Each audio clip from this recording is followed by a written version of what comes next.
제주도의 푸른 소나무 숲 뒤편 작은 언덕 위에 자리한 평원 산부인과, 비옹온 산부인과. 이곳은 오랫동안 부모가 되기를 간절히 바라는 수많은 부부들에게 마음의 안식처가 되어왔다. 그리고 그 중심에는 장민준, 쟁민준 원장이 있었다. 사람들은 그를 뛰어난 실력뿐만 아니라 깊은 공감 능력까지 갖춘 모범적인 의사로 기억했다. 그는 여러 건강 관련 기사에 등장하거나 차분하고 논리적이면서도 진심이 담긴 태도로 난임 상담 프로그램에 출연하기도 했다. 장 원장은 이러한 대외적인 이미지뿐만 아니라 환자 한 명 한 명의 사연을 끈기 있게 듣고 마음을 헤아리는 것으로 신뢰를 쌓았다. 그는 환자를 그저 환자라고 부르는 대신 부드러운 목소리로 서연 씨, 지훈 씨처럼 이름을 불러주었다. 환자들에게 그는 병을 고치는 의사를 넘어 그들의 고통을 들어주고 희망을 건네는 존재였다. 심지어 수년간의 치료 끝에 임신에 성공한 부부들은 명절이면 감사 카드 한 장을 보내오거나 원장님, 우리 아들 이제 곧 초등학교 가요라며 아이의 소식을 전하기 위해 다시 병원을 찾기도 했다. 평원 산부인과를 나서는 부부들은 치료의 성공 여부와 상관없이 적어도 마음 따뜻한 의사를 만났다는 위안을 얻었다. 자신들의 아픔을 이해하기 위해 기꺼이 걸음을 늦춰주는 사람, 바로 그 절대적인 믿음이 그들이 자신도 모르는 사이 미궁 속으로 걸어 들어가고 있다는 사실을 조금도 의심하지 못하게 만들었다. 그 미궁의 안내자가 바로 그들이 가장 신뢰했던 사람이었음에도 말이다. 박지훈, 파크 JI 훈과 김서연, 김씨오이어는 제주도에 사는 젊은 부부였다. 그들에게는 거의 모든 것이 있었다. 바다가 보이는 아늑한 집, 안정적인 직장, 그리고 대학 시절부터 이어진 굳건한 사랑까지. 하지만 그 완벽해 보이는 삶 뒤에는 누구도 모르는 공허함이 자리 잡고 있었다. 결혼 후 3년이 지나도록 아이가 생기지 않았기 때문이다. 제주도처럼 관계가 촘촘히 얽힌 작은 사회에서 아이 문제는 추석이나 설날 같은 명절 때마다 밥상머리 화제가 되기 십상이었다. 어느 해 초 온 친척이 모인 식사 자리에서 한 고모가 무심코 말을 던졌다. 너희 결혼한 지 몇 년 됐지? 아직 소식 없어? 얼른 서둘러야지. 나이 들면 더 힘들어. 서연은 애써 웃었지만 눈은 바닥을 향했다. 옆에 앉은 지우는 말없이 젓가락만 꽉 쥘 뿐이었다. 악에 없는 말이었지만 그 말들은 작은 칼날이 되어 해가 갈수록 부부의 마음에 밝혔다. 낮에는 평소처럼 출근하고 웃으며 지냈지만 밤이 되면 서연은 인스타그램을 훑어보며 친구들이 올린 첫째, 둘째 사진을 몰래 훔쳐보았다. 하준맘, 서준파라는 이름으로 불리는 친구들을 보며 자신만 세상의 흐름에서 뒤처진 기분이 들었다. 아내를 지켜주려 애쓰던 지훈 역시 보이지 않는 압박감이 그들의 작은 가정을 짓누르고 있음을 느끼기 시작했다. 그는 집안의 외아들이었다. 고향에 계신 늙은 부모님은 대놓고 재촉하진 않으셨지만 그 기대는 손주 안아보려면 건강해야지 라는 모든 격려와 눈빛 속에 조용히 담겨 있었다. 아내를 향한 사랑과 아들로서의 책임감 사이에서 지우는 종종 베란다에 홀로 앉아 담배를 피우다. 아내가 문을 열고 나오면 황급히 끄기 일쑤였다. 그들은 도립병원부터 서울의 유명 난임센터까지 여러 곳을 다녔지만 번번이 정확한 원인을 알 수 없습니다. 체질적인 문제일 수 있습니다. 라는 모호한 답변만 들었을 뿐이다. 기나긴 여정은 피로와 좌절감만 남겼다. 지훈은 서연을, 서연은 지훈을 탓하지 않았지만 그 알 수 없는 원인이라는 말이 무력감을 더욱 깊게 파고들었다. 그러던 어느 날 6년간 난임을 겪다 아이를 낳은 서연의 친구가 희소식을 전했다. 평원 산부인과 가봐. 장민준 원장님. 나 거기서 3번 만에 바로 성공했잖아. 용하다니까.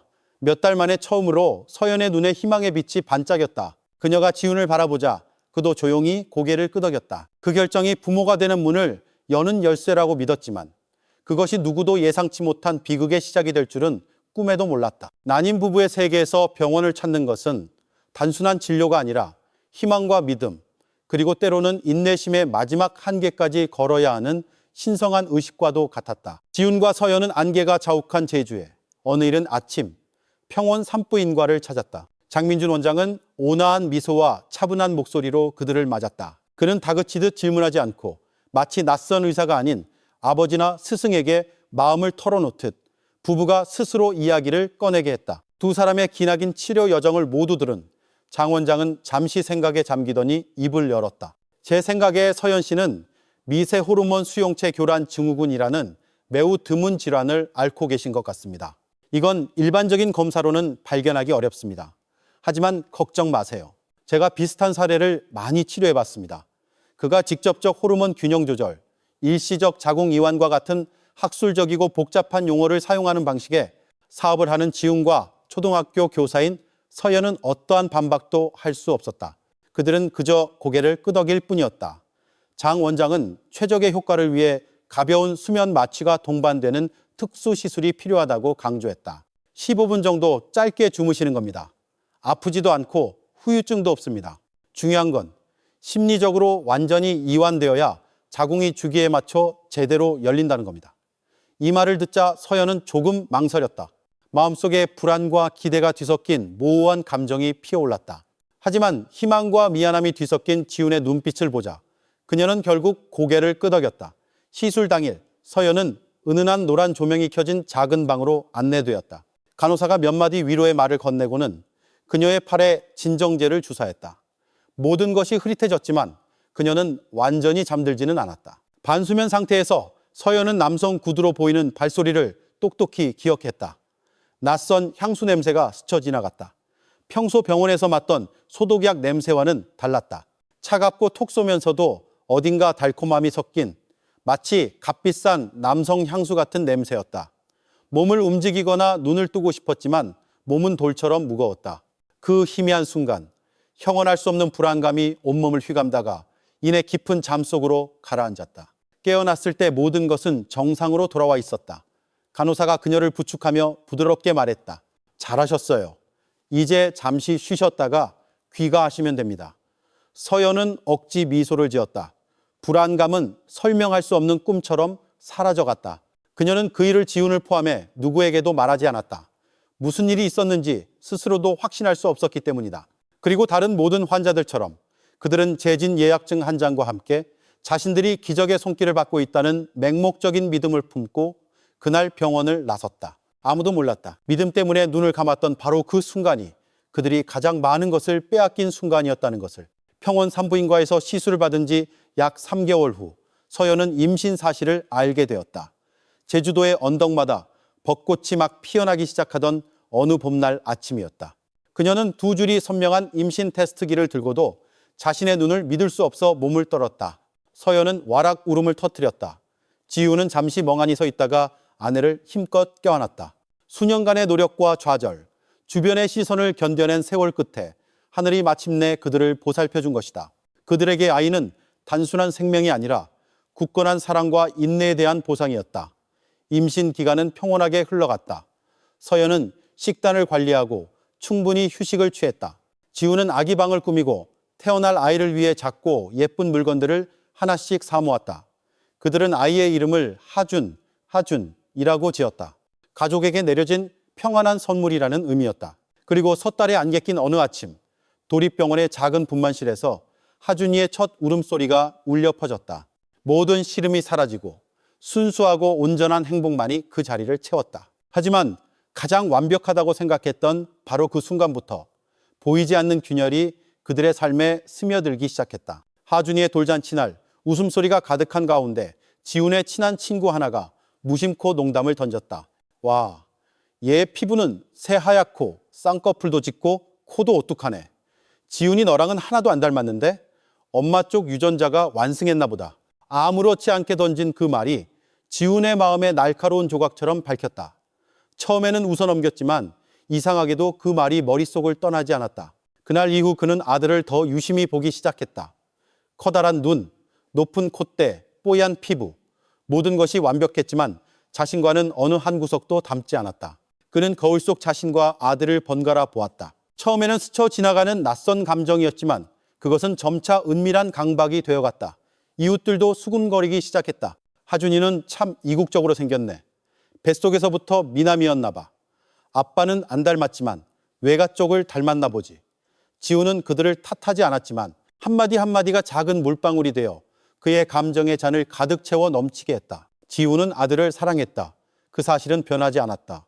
하지만 이제 그 사랑에는 스스로도 믿고 싶지 않은 의심이 끼어들었다. 그는 입 밖으로 내지 않았지만 그의 깊은 눈빛과 무의식적인 한숨 속에서 서연은 무언가 변하고 있음을 느끼기 시작했다. 그는 짜증이 늘었고 늦게 귀가하는 핑계가 잦아졌다. 예전의 달콤한 말들은 침묵으로 대체되었다. 서연은 이해할 수 없었다.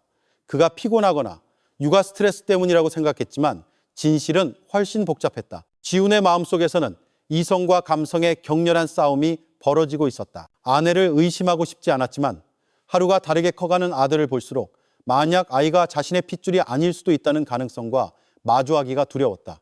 그렇게 4년 동안 그토록 기다렸던 행복이 사랑으로 쌓아올린 신뢰를 무너뜨리기 시작했다. 결국 수많은 날을 이성과 감정 사이에서 번민하던 지훈은 유전자 검사를 하기로 결심했다. 관계를 끝내고 싶어서가 아니라 더 이상 이 지독한 의심 속에서 살 수 없었기 때문이었다. 검사센터에서 지훈은 자신과 아들의 머리카락 샘플을 제출했다. 직원은 일주일 후에 결과를 찾으러 오라고 했다. 일주일은 짧았지만 지훈에게는 한 세기처럼 길었다. 밤마다 뒤척이며 아들의 울음소리를 듣는 그의 마음은 혼란으로 가득했다. 어느 날은 아이를 재우다 천진난만한 아들의 눈이 자신을 똑바로 쳐다보자 문득 자신이 낯설게 느껴졌다. 지훈은 말이 줄고 일찍 나가 늦게 들어왔다. 서연은 불안했지만 차마 묻지 못하고 그저 밥을 하고 빨래를 하며 아이를 돌봤다. 무언가 잘못되고 있다는 불길한 예감이 들었지만 거대한 지진이 조용히 다가오고 있다는 것은 상상조차 하지 못했다. 결과가 나오는 날, 지훈은 홀로 차를 몰아 검사센터로 갔다. 한낮의 햇살이 차창을 넘어 그가 손에 쥔 하얀 봉투를 비췄다. 그는 차 안에서 10분 넘게 봉투를 열지 못한 채 앉아 있었다. 머릿속은 텅 비었고 심장은 가슴속에서 울리는 소리가 들릴 만큼 느리게 뛰었다. 마침내 그는 봉투를 열었다. 결론, 친자 관계가 성립하지 않음. 영화에서처럼 소리를 지르거나 눈물을 흘리거나 핸들을 내리치지도 않았다. 그저 모든 것이 멈춘 듯한 순간이었다. 바깥의 모든 소음, 경적 소리, 사람들의 발소리가 진공 속으로 빨려 들어가는 듯했다. 차 안에는 그와 깃털처럼 가볍지만 하늘처럼 무거운 종이 한 장만이 남아 있었다. 온몸이 차갑게 식었지만 손은 떨렸다. 분노 때문이 아니라 모든 것이 무너져 내렸기 때문이었다. 그는 집에 돌아와서도 먹지도 말하지도 않았다. 서연은 그의 이상한 모습에 회사에 무슨 일이 있나 짐작할 뿐이었다. 하지만 그날 밤 지훈이 방문 앞에 서서 아내와 아이를 재우는 모습을 바라보다가 그의 눈시울이 갑자기 붉어졌다. 그는 쉬어버린 목소리로 물었다. 서연아, 하준이 내 아들 맞아? 서연은 그 자리에 얼어붙었다. 입술을 달싹였지만 아무 말도 나오지 않았다. 그녀는 남편과 아들을 번갈아 보다 결국 울음을 터뜨렸다. 지훈이 목소리를 높였다. 검사했어. 거짓말하지 마. 그 순간 서연은 무너져 내렸다. 그녀는 흐느껴 울었지만 그것은 잘못을 들킨 사람의 울음이 아니라 모든 것이 산산조각 난 사람의 절규였다. 혼란 속에서 그녀는 반복해서 말했다. 난 몰라. 난 잘못한 거 없어. 근데 그날 뭔가 이상했어. 그리고 문득 희미한 기억 하나가 그녀의 머릿속을 스쳤다. 낯선 향수 냄새, 움직일 수 없었던 몸, 침대 주위를 맴돌던 남자의 발소리, 그리고 지난 1년 내내 애써 무시했던 그 모호한 불안감. 그녀는 떨리는 목소리로 남편을 바라보았다. 여보, 혹시 그 일이 나 때문도 다른 누구 때문도 아니라 바로 그 병원에서 일어난 거라면? 지훈은 그 자리에 못 박힌 듯 서 있었다. 그 순간부터 모든 것이 변했다. 사랑, 고통, 그리고 진실이 이제 두 사람이 상상조차 해본 적 없는 혼돈 속에서 뒤엉켜 버렸다. 다음 날 지훈은 제주지방경찰청에 신고하기로 결심했다. 원망이나 복수심 때문이 아니었다. 그를 움직인 것은 극심한 혼란과 함께 찾아온 두려움이었다. 만약 자신과 서연의 의심이 사실이라면 자신의 가족뿐만 아니라 수많은 다른 부부들도 거짓 속에서 살고 있을지 모른다는 끔찍한 생각 때문이었다. 사건은 민감한 성범죄 및 의료사건의 경험이 많은 강태식, 케잉테이 ECI키 총경에게 배정되었다. 그는 초기 보고서를 읽고 시술 중 몽롱했던 느낌, 낯선 향수 냄새, 수면 마취 등 서연에 끊어지는 진술을 들은 뒤 오랫동안 침묵했다. 회의실의 누구도 입을 열지 않았다. 만약 이것이 사실이라면 전례 없는 사건과 마주하고 있다는 것을 모두가 직감했기 때문이다. 개인의 주관적인 느낌, 사설기관의 DNA 검사지 한 장, 그리고 외상이 없다는 점. 이 사건에 손을 대는 순간 긁어 부스럼이 될 수 있었다. 게다가 상대는 지역사회 전체의 존경을 받는 유명 의사였다. 한 걸음만 잘못 내디뎌도 의료계 전체의 신뢰가 무너질 수 있었다. 강 총경은 회의 후 수사팀에게 조용히 말했다. 하지만 그는 가장 믿기 힘든 사건일수록 가장 끔찍한 진실을 품고 있다는 것을 잘 알았다. 30년 넘는 경찰 생활 동안 그가 배운 한 가지는 피해자의 모호한 두려움을 결코 가볍게 여겨서는 안 된다는 것이었다. 그날 밤 즉시 긴급회의가 소집되었다. 도경찰청장의 승인하에 길일은 씨앗, 질 아이룬 에스 씨앗이라는 암호명의 특별 수사팀이 꾸려졌다. 강 총경이 직접 붙인 이 이름은 단순히 한 사건을 넘어 권력과 신뢰의 남용으로 태어난 생명들을 상징하는 것이었다. 즉시 수사관들이 비밀리에 파견되었다. 한 팀은 장민준 원장의 의대생 시절부터 15년간의 경력까지 신원을 조사했다. 다른 팀은 평원 산부인과에서 치료받은 모든 환자 명단을 확보하고 특히 수면 마취 시술을 받은 사례들을 샅샅이 훑었다. 세 번째 팀은 여성 수사관을 환자로 위장시켜 실제 치료 과정을 경험하게 했다. 모든 활동은 장 원장이나 병원 직원이 조금도 눈치채지 못하도록 절대적인 비밀 속에 진행되었다. 본부에서 강 총경은 밤늦게까지 보고서를 직접 검토했다. 그는 증거를 찾지 못한 채 하루가 지나갈수록 또 다른 가정이 비극에 빠질 수 있음을 잘 알았다. 그의 마음속에는 수사관으로서의 책임감뿐만 아니라 한 아이의 아버지이자 할아버지로서의 고뇌가 자리 잡고 있었다. 때때로 그는 책상 위 가족 사진을 바라보았다. 3살 배기 손자가 활짝 웃고 있는 사진을 보며 그는 조용히 한숨을 내쉬었다. 누구에게도 말하지 않았지만 그의 지친 눈에는 결연한 의지가 서려 있었다. 만약 이 일이 사실이라면 그가 누구든 반드시 빛 아래로 끌어내겠다. 그렇게 조용하고 신중하지만 치열한 보이지 않는 사냥이 시작되었다. 평원 산부인과에 잠입 요원을 투입하는 계획은 거의 일주일 동안 치밀하게 준비되었다. 28세의 이수진, 리수제인 경위가 그 역할에 선택되었다. 그녀는 부드러운 외모, 차분한 목소리, 그리고 어딘가 슬픔이 깃든 눈빛을 가지고 있었다. 수사팀은 그녀에게 완벽한 신분을 만들어 주었다. 초등학교 교사, 결혼 3년차 난임, 여러 곳에서 치료받았지만 실패하고 최근 제주도로 이사 왔다는 설정이었다. 수지는 각본에 따라 대답하는 법뿐만 아니라 그 인물 자체로 살아야 했다. 한 번의 어색한 눈빛, 부자연스러운 반응만으로도 상대의 의심을 사기에 충분했기 때문이다. 수진이 평원 산부인과에 들어선 날 모든 것은 진술과 일치했다. 은은한 아로마 향이 나는 조용한 공간부터 장민준 원장의 차분한 미소와 따뜻한 악수까지 그는 여전히 헌신적인 정신적 지주처럼 깊은 공감의 눈빛으로 수진의 난임 여정에 대한 이야기를 들어주었다. 하지만 이내 그의 무서운 치밀함이 드러나기 시작했다. 다른 의사들과 달리 장 원장은 서둘러 치료법을 제안하지 않았다. 그는 생활, 습관, 부부관계, 배란 시기, 심지어 민감한 상황에서 남편의 성격까지 아주 깊이 파고들었다. 때로는 오랫동안 침묵하며 수진에 대답하는 태도를 관찰하기도 했다. 그는 단순히 말을 듣는 것이 아니라 말투, 호흡, 눈빛까지 읽는 듯했다. 첫 진료가 끝난 후 장 원장은 이렇게만 말했다. 두 분이 좀 긴장하고 계시는군요. 아직 몸이 새로운 환경에 적응하지 못한 것 같으니 조금 더 지켜보겠습니다. 준비가 되면 제가 다시 연락드리죠. 수지는 숨막히는 기분으로 병원을 나섰다. 자신이 시험을 통과한 것인지 아니면 실패한 것인지 알 수 없었다. 하지만 수사팀은 한 가지를 명확히 깨달았다. 이 여우는 쉽게 덫에 걸리지 않는다는 것을. 그는 너무 늙었고 너무 영리하며 너무나도 인내심이 강했다. 며칠 후 수지는 다시 병원으로 호출되었다. 이번에 장 원장은 몇 가지 호르몬 검사를 제안하며 상담을 이어갔다. 선을 넘는 행동은 전혀 없었다. 실수도 의심스러운 정황도 없이 모든 것이 위선적일 정도로 깔끔하고 완벽했다. 강태식 총경은 몰래카메라 영상과 수진의 보고를 검토한 후 한숨을 내쉬었다. 우리가 그를 과소평가했어. 그는 단순한 의사가 아니라 위험의 냄새를 맡을 줄 아는 늙은 여우야.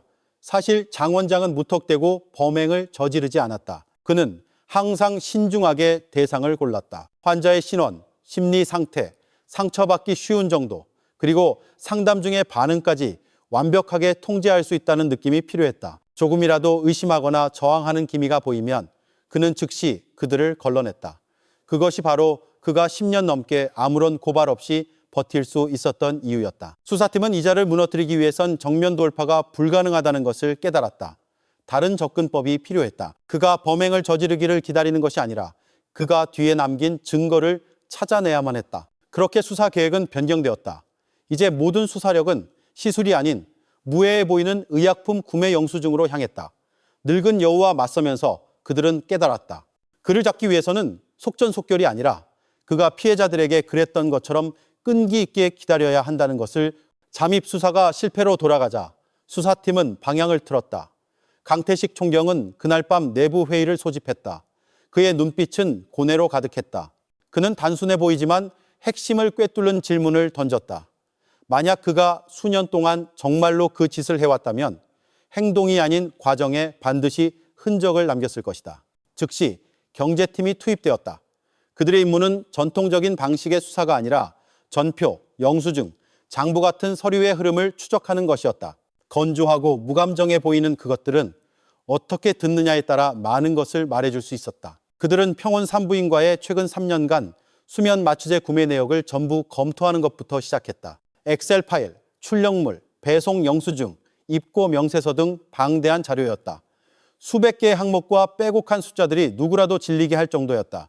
하지만 팀에는 경제학을 전공했지만 수사에 대한 열정이 넘치는 젊은 경찰, 최승현, 초이시웅 휜 경사가 있었다. 그가 처음으로 이상한 점을 발견했다. 그날 밤 모두가 퇴근한 후에도 승현은 남아 커피를 마시며 파일들을 대조했다. 그러자 기이한 패턴이 드러났다. 매년 연말, 특히 10월부터 12월 사이에 병원이 구매하는 프로포폴의 양이 다른 달에 비해 2배, 심지어 3배까지 급증하는 것이었다. 그는 그 부분을 표시하고 다른 약품 목록을 추적했다. 다른 모든 약품은 일정한 수준을 유지했지만 유독 프로포폴만 비정상적으로 증가했다. 이는 단기 수면 마취제로 주로 간단한 수술이나 수면 내시경에 사용될 뿐 난임 전문 병원에서는 굳이 대량으로 필요하지 않은 약물이었다. 그가 강 총경에게 보고하자 총경은 조용히 보고서를 읽고는 고개를 들며 천천히 말했다. 부부들이 좋은 띠의 아이를 가지려고 임신을 시도하는 시기와 정확히 일치하는군. 사람들이 가장 간절한 순간을 노린 거야. 아주 계획적인 수법이야. 이후 수사팀은 구매한 약품의 양과 마취, 처방을 받은 환자 수를 대조했고 충격적인 결과를 발견했다. 구매된 약품의 양은 매일 5명에서 7명을 깊은 수면 마취 상태로 만들 수 있는 양이었지만 공식적인 진료 기록에는 하루 2, 3건의 시술만 있었고 그마저도 모두 마취가 필요한 경우는 아니었다. 이것이 바로 결정적인 증거였다. 수사팀은 신속하게 약품 창고 압수수색 영장을 신청하고 약품 제조번호, 입고일, 공급업체를 대조하는 목록을 작성했다. 작은 단서들이 모여 거대한 그림을 완성했다. 장민준 원장은 자신의 추악한 행위에 사용된 약품의 양을 합법적인 것처럼 보이게 하려고 이중장부를 만든 것이었다. 놀라운 점은 그가 질 낮은 시설에서 흔히 사용하는 저렴한 약물을 쓰지 않았다는 것이다. 오히려 그는 부작용이 적고 효과가 부드러운 프로포폴을 선택했다. 하지만 남용될 경우 극도로 위험할 수 있는 약물이기도 했다. 전문적으로는 훌륭하지만 본질적으로는 악랄한 선택이었다. 강 총경은 길게 늘어선 표를 보며 펜으로 책상을 가볍게 두드렸다. 자신이 완벽하게 숨겼다고 생각했겠지만 서류는 거짓말을 할 줄 모른다는 사실을 잊었군. 그저 누군가 귀 기울여 줄 때까지 침묵할 뿐이지. 그 말은 마치 명령과도 같았다. 이제 수사는 명확한 방향을 잡았다. 더 이상 의심의 단계가 아니라 유죄를 입증할 증거를 모으는 단계였다. 압수수색 영장이 발부되자 수사팀 전체가 숨을 죽였다. 습격은 평원 산부인과가 새로운 한 주를 시작하는 월요일 아침에 이루어졌다. 사이렌도 격렬한 몸싸움도 없었다. 그저 단호한 노크 소리와 차가운 목소리만 울렸다. 경찰입니다. 장민준 씨 협조해 주시죠. 수많은 기사와 토크쇼, 심지어 의료윤리 세미나에까지 등장했던 장민준 원장이 늘 상담하던 떡갈나무 책상에서 고개를 들었다. 여전히 차분한 눈빛이었지만 이번에는 수사관들의 얼굴에 조금 더 오래 머물렀다. 그리고 그는 펜을 내려놓고 가볍게 한숨을 쉬며 말했다. 이런 날이 올 줄 알았습니다. 차가운 수갑이 그의 손목에 채워졌다. 피도 비명도 없는 그 광경은 수사팀원들마저 숨막히게 했다. 동정심 때문이 아니라 마취 상태의 여성을 성폭행한 흉악한 범죄로 체포되는 사람의 평온함이 소름 끼쳤기 때문이다. 취조실에서 장 원장은 처음에는 침묵을 지켰다. 저항하지도 반박하지도 애원하지도 않았다. 친절한 미소는 사라졌지만 그 얼굴에서는 여전히 지성인의 자신감이 기이하게 뿜어져 나왔다. 강 총경이 그의 앞에 그가 삭제했다고 믿었던 노트북 하드 드라이브에서 복구된 치료 계획 최적화라는 제목의 엑셀 파일 사본을 내밀었을 때 약품 영수증, 환자 명단, 그리고 프로포폴에 대한 전문적인 분석 자료와 함께 장 원장은 그저 미소 지을 뿐이었다. 면도날처럼 얇은 미소였다. 그리고 그는 입을 열었다. 그것은 평범한 자백이 아니었다. 후회도 아니었다. 그것은 하나의 강연이었다. 나는 강간하지 않았습니다. 나는 이 사회가 감사해야 할 일을 한 겁니다. 나를 찾아온 모든 여성은 꿈을 품고 있었고 나는 그 꿈을 현실로 만들어 주었을 뿐입니다. 나는 죽음을 준 게 아니라 생명을 주었습니다. 나는 내 가장 우수한 유전자를 선별하여 더 똑똑하고 더 건강하며 더 아름다운 새로운 세대를 창조했습니다. 그것은 은혜이며 지난 10여 년간 내가 침묵 속에서 짊어져온 사명이었습니다. 당신들은 그저 사회가 매달리는 나약하고 위선적인 도덕이라는 잣대로 심판할 뿐이죠. 나는 인류를 개량하는 사람입니다. 나는 죄가 없습니다. 그 방 안에서 나는 신이었습니다. 방 안에 모든 사람이 침묵에 잠겼다. 설득되어서가 아니라 경악했기 때문이었다. 그의 말에는 한치의 떨림도 없었다. 그는 신체적으로는 아프지 않았지만 신콤플렉스, 곧 컴플렉스라 불리는 극심한 자기애성 인격 장애를 앓고 있는 것이 분명했다. 범죄자가 자신이 일반적인 도덕을 초월하는 위대한 목표를 위해 행동한다고 믿는 망상이었다. 그의 머릿속에서 피해자들은 피해자가 아니라 자신의 진화 계획을 실현하기 위한 도구에 불과했다. 강 총경은 그의 자백 내내 아무 말도 하지 않았다. 장 원장이 말을 마치자 그는 서류철을 덮고 그의 눈을 똑바로 쳐다보았다. 연민과 분노가 뒤섞인 눈빛이었다. 당신은 신이 아니야. 선이라는 가면을 쓴 병든 괴물일 뿐이지. 그 신문 이후 기소장이 완성되었다. 직권남용, 저항 불능 상태의 피해자에 대한 다수강간, 인격권 침해, 그리고 조직적인 의료 사기, 혐의는 명확했다.